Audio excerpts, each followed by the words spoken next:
Have you ever heard of Carl Odom? It's a crazy story, so buckle up.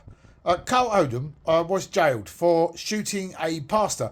It said 6, 8 or even 12 times, including in the head. He shot this pastor for allegedly being part of a reptilian race of creatures that some people believe are controlling the human race. So let's get it out the way. Yes, Carl Odom is obviously some sort of schizophrenic. He's obviously off his nut, and he's obviously crazy, right?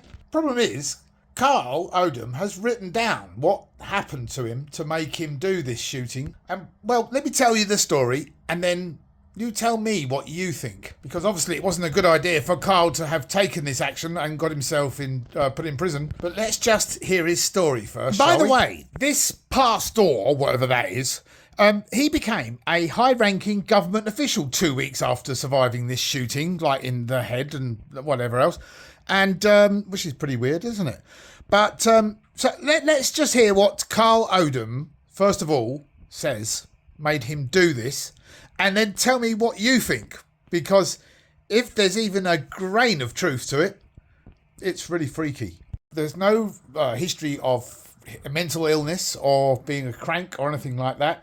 In fact, can be fair to say that he's a pretty intelligent person. He left school and joined the Marines, and after that went into a course in science, did a degree in biochemistry, and in fact won many scholarships and awards. And after graduating, joined the University of Idaho. So the question is, why would somebody of this description throw away his life of shooting someone when he had so much to live for? Well, according to him, his life was ruined by the pre-spoken about amphibian humanoids who are controlling mankind using electrical impulses, and these reptiles are from Mars.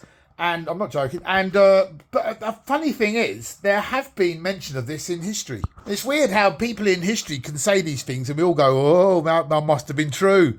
But if a contemporary says it, we just say he's nuts. Well, basically, Carl's saying that these reptiles are millions of years more advanced than us. They're way ahead, and they can control us using our electrical impulses in our brains, etc.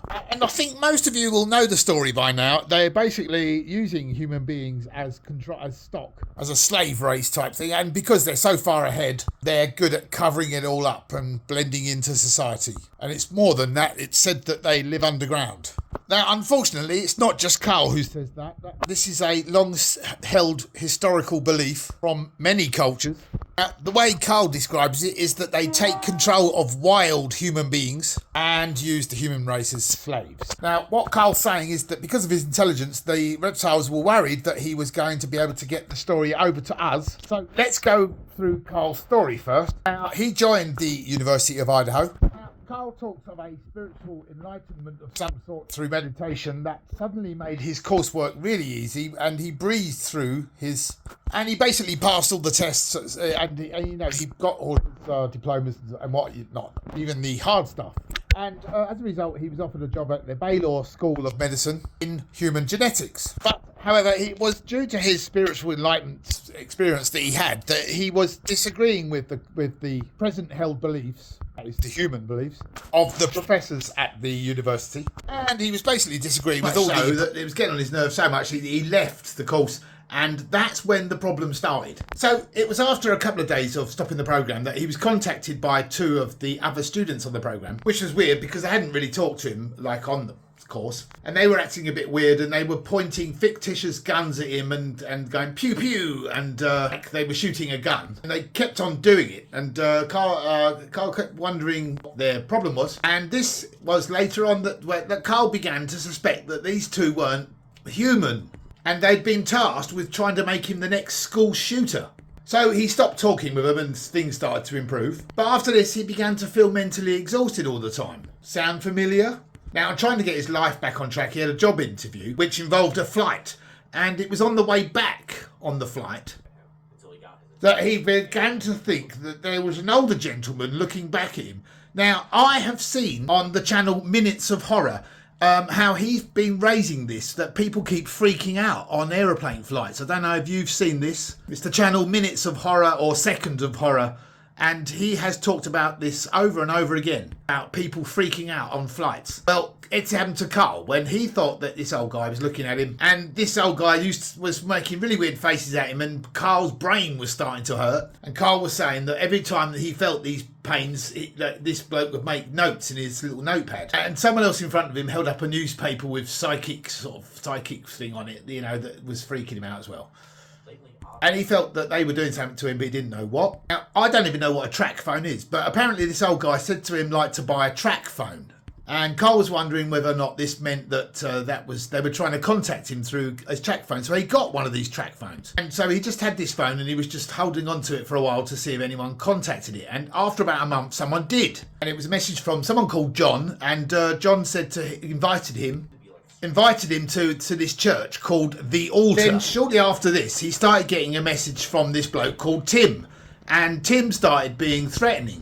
And finally sent a message which simply read angels. After which Carl claims that there were suspicious people hanging around his house, etc. So much so, he felt pressured to finally contact this church, this altar. And he made an appointment to speak to this John. And it was immediately after this that he began to have these inappropriate feelings from the altar.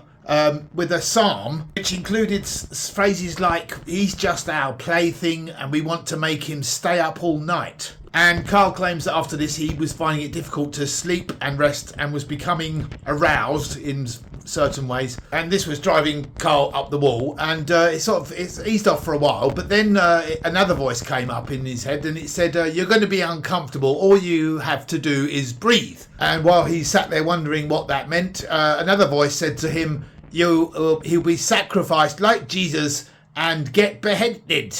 And this threw Carl into a complete panic, and he began to have a mental breakdown. A few minutes later, a man knocked at his door a few minutes later and gave him a pamphlet saying the sacrifice of Jesus. And after that, he became completely delirious, thinking that he was going to die and that he would never see his family again, and he was worried about them. Now, again, when he decided to go to his to Albuquerque, and he got on a plane to get there, and when he was there, again, he started freaking out because there was a huge bloke there who was saying that he was going to crash the plane. But the feature here was that every time he spoke, telepathically, he would sniff emphatically. Now, Carl tried to stay calm, and that made the man angry. And this man who's sitting next to him starts touching his leg. But when he touched his leg, it felt like he was touching the inside of his mind, which caused him to panic. And he was just about to kick off, but before he did, the man said to him, calm down, you've done a great job, you've passed, go enjoy your family. And we've got a job waiting for you when you get back. Even though Carl felt relieved, he had no intention of contacting this man when he got back. Even after getting off the plane, Carl claims that a huge group surrounded him at the baggage area, and he was also identified them by, again, they were all sniffing at him. And he says that the sniff is something they do all the time, and I think it's got something to do with dominance. Now, he left the airport, got his bag, left the airport. His parents were waiting outside, and he felt happier then. But when he met his parents, but he felt like this group of people, these sniffers, were still following him around, and they would sort of or smile and laugh and stick their tongues out, and also do this weird sniffing thing. Now, Carl claims that these people started trying to coax him to go outside alone, and he was scared to death that they were going to kill him, so he didn't. So eventually they started threatening his family if he didn't give in to them. And they just responded by saying, go to the altar, go to this church, by which they meant the altar. So to get them to stop, he agreed to go when he got back. Now, the altar is the name of the church that the pastor was at, the one that he ended up shooting. Now, when he went to the altar for the first time, the people acted very strange, and he felt that the sermons were unhuman. They were all staring at him and doing this sniffing thing emphatically. And even though he was scared to death, he took a seat, and a man sat next to him. Now, after this man sat down, there was a weird smell, a smell between lizards and reptiles and vinegar. Really weird smell, and he tried to remain calm. But when the service ended, they said, you can leave now.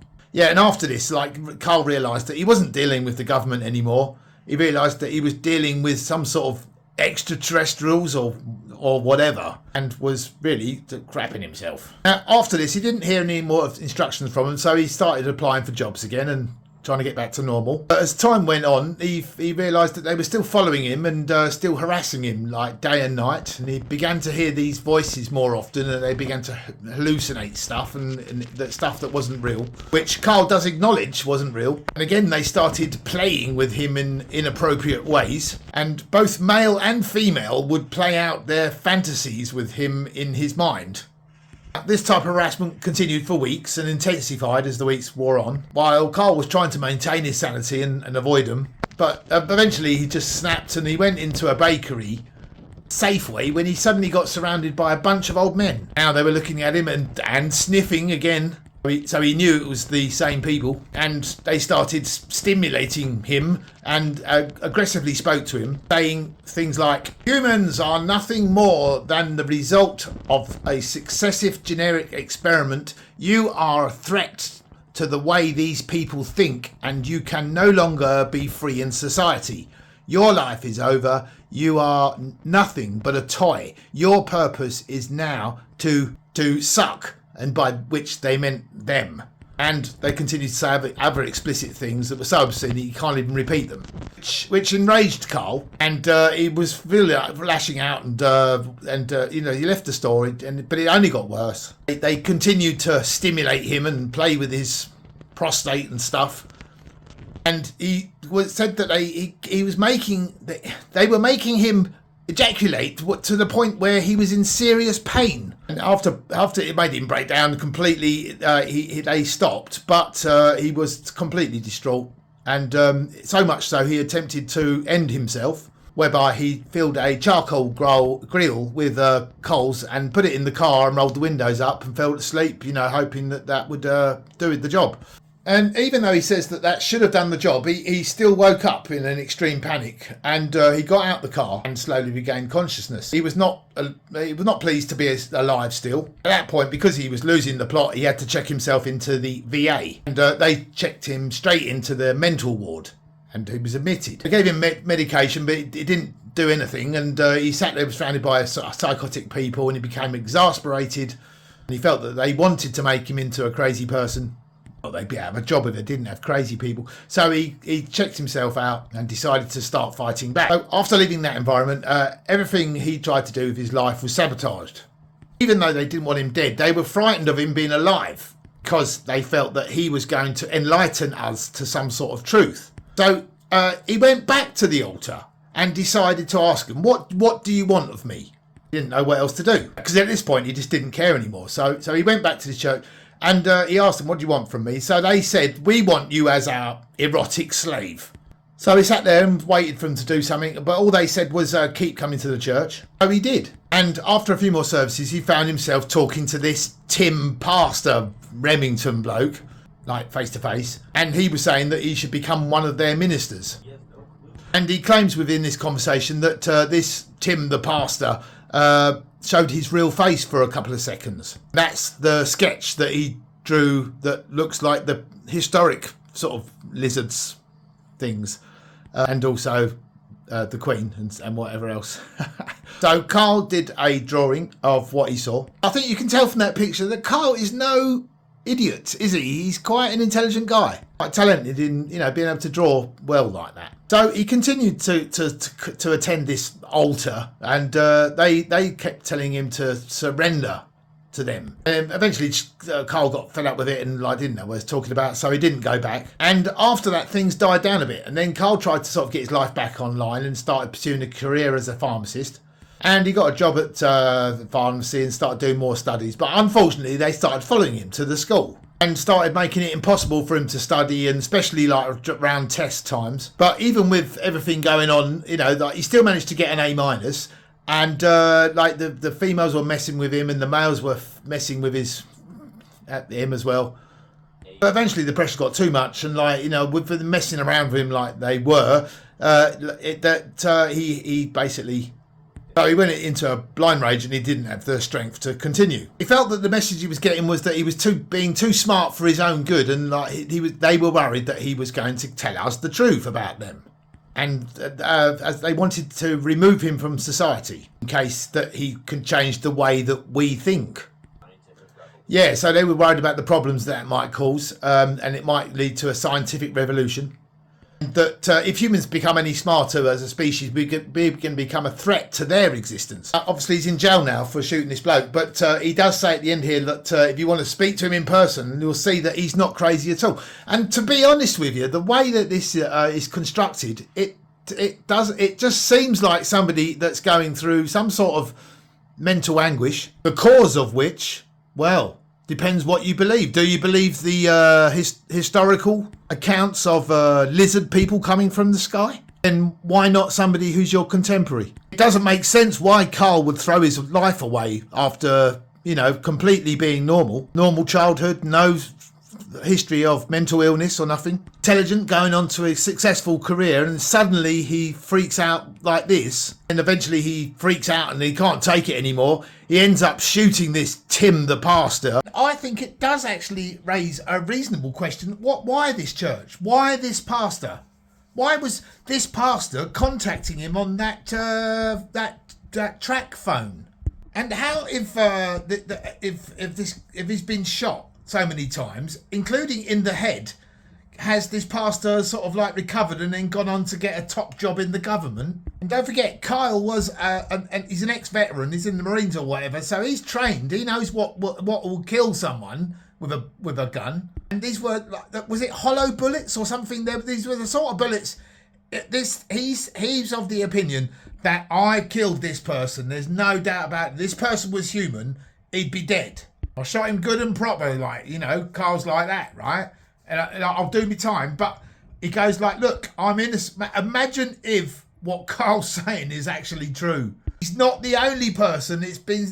There have been cultures for thousands of years that have said this. This isn't a new story. This is something that's been going on in history. It's a story of history that's been going back a long time, and there is a lot of unanswered questions as to why Carl would throw his life away like that. He claims that he's done it just to try and highlight what he was going through, and they're terrified of him because they're worried that he's going to enlighten us to some sort of new way of thinking. And you can scoff all you like, but if you're the ones that will be last to realise if it's true. It could just well be that Carl was having a psychotic episode. Yes, I acknowledge that. However, I think that we should keep a good eye on this Tim the pastor and his stupid church, the altar.